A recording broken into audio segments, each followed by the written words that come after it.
ভালোবাসা মানুষকে বদলে দেয়, আবার ভালোবাসায় মানুষকে ভেঙে দেয়। কিন্তু ভাঙা মানে শেষ নয়।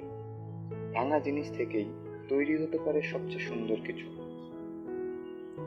এই গল্পটা সেই মেয়েটার, যার মন ভেঙেছিল, কিন্তু সে নিজেই নিজেকে গড়েছিল, নিজের মতো করে, রং দিয়ে, ভালোবাসা দিয়ে। নীরা, 23 বছর বয়স। একটা সময় ছিল সে নিজেকে আয়নায় দেখতো, আর অনেক হাসতো আর খুশি থাকতো। আর এখন সে আয়নার কাছে যেতেই চায় না, কারণ সেখানে দেখে শুধু একটা ফাঁকা মুখ, নিঃশেষ হয়ে যাওয়া একটা আত্মা। রিফাত চলে গেছে, কিছু না বলে, শুধু একটা মেসেজে, তুই অনেক ভালো, কিন্তু তোর সাথে থাকা সম্ভব না। এই কথাগুলোই যেন ওর বুকের মধ্যে প্রতিধ্বনি হচ্ছিল প্রতিদিন, প্রতি রাত। চোখে ঘুম আসে না, খিদে লাগে না, কথা বলতে ইচ্ছে করে না, বন্ধুদের ডাকে রাগ হয় সে, মার সাথেও কথা ঠিক মতো বলে না। নিজেকে মনে হয় ভাঙা, অপ্রয়োজনীয়, অপূর্ণতা। সকালে চোখ খুলে মনে হয় আবারও একটা দিন, অফিসের মেইল, ফোনে ভিডিও দেখা, সোশ্যাল মিডিয়ায় হাঁকার, ভিতরে ভিতরে একটা চাপা কান্না জমে আছে, কিন্তু বাইরে কিছুই দেখা যায় না। বেশি কথা বললেই সবাই বলে অভিনয় করছিস, আর চুপ থাকলে বলে তোর কিছুই যায় আসে না। এই সমাজ কখনোই বোঝে না, ভিতরের যন্ত্রণা দেখা যায় না। একদিন হাঁটতে হাঁটতে নীরা একটা পুরনো গ্যালারির সামনে আসে, থেমে যায়।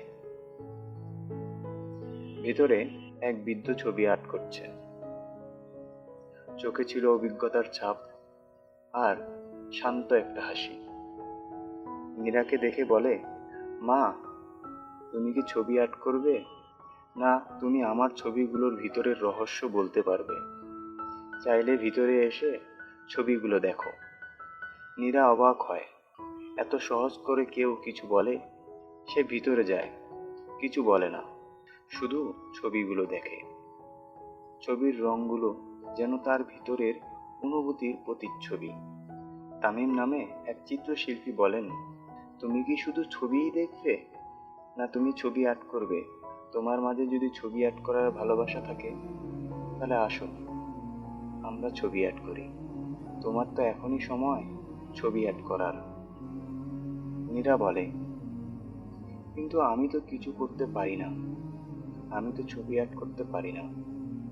তামিম এই কথা শুনে উত্তরে বলে, কে বলেছে তুমি পারো না? কে বলেছে তুমি পারো না? যেটা তুমি পারো না ভাবছো, সেটাই আর্ট করো। দেখবে আজ পারছো না, কাল তুমি, দেখছো, দেখো, আজ তুমি পারছো না, কাল তুমি ঠিকই ছবি আর্ট করতে পারবে। প্রতিদিন একটু করে রং দাও, একটুখানি করে লেখো, যা আঁকো, গাও, কাঁদো, সব মিলে একদিন সেটা তোমার জীবনের সবচেয়ে সুন্দর ছবি হবে।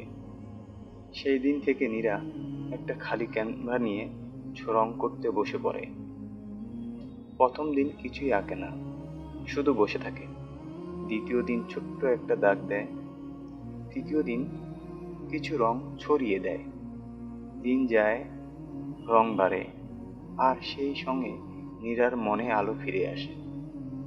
সে ধীরে ধীরে বুঝে, ব্যর্থতা লুকিয়ে রেখে কিছুই নেই, ব্যর্থতা নিজেই সৃষ্টি হয়, ব্যর্থতা থেকেই শিল্প আসে। ভালোবাসা যদি না থাকে, তার মানে জীবন শেষ নয়। জীবন তো নিজের মতোই বাঁচে, নিজের মতো করে সাজানো নাম। 1 বছর পর নীরা গ্যালারিতে নিজের প্রথম একক চিত্র প্রদর্শনী করে। প্রথম ছবির নাম মন ভাঙে মানুষ না। লোকজন দেখে, থামে, কাঁদে ও হাসে। কেউ কেউ বলে, এই মেয়েটা বুঝি আমাদের গল্পই এঁকেছে। নীরা দাঁড়িয়ে থাকে এক কোণে, চোখে জল, মুখে হাসি। তার মা চুপচাপ পিছনে দাঁড়িয়ে গর্বে মাথা উঁচু করে। আর তামিম চিত্রশিল্পী হালকা করে বলে, বলেছিলাম না তুমি নিজেই তোমার জীবনের শ্রেষ্ঠ ছবিটি আঁকবে। হয়তো এখনো রাত হয়, নীরার চোখে জল আসে, হয়তো এখনো একা থাকে, পুরনো কথা মনে পড়ে। কিন্তু পার্থক্য হলো এখন সে জানে এই কষ্ট তাকে মানুষ করেছে, শিল্পী বানিয়েছে। ভালোবাসা চলে গেছে, ঠিক আছে, কিন্তু নিজেকে ভালোবাসতে শিখিয়ে গেছে। আর সেটাই জীবনের আসল রং। ভেঙে পড়লে থেমে যেও না। আপনার ভাঙা মন একদিন আপনার শক্তির প্রতীক হয়ে উঠবে। তোমার জীবনে ক্যানভাসে রং দাও, কারণ মন ভাঙে কিন্তু মানুষ না। গল্পটা তোমাদের কেমন লেগেছে? যদি ভালো লেগে থাকে শেয়ার করবে যাদের মন ভেঙে গেছে, যারা নিজেকে হারাতে বসেছে। আর এই চ্যানেলটি সাবস্ক্রাইব করে রাখবে। আবার কোনো নতুন গল্পের সাথে আবার একদিন দেখা হবে।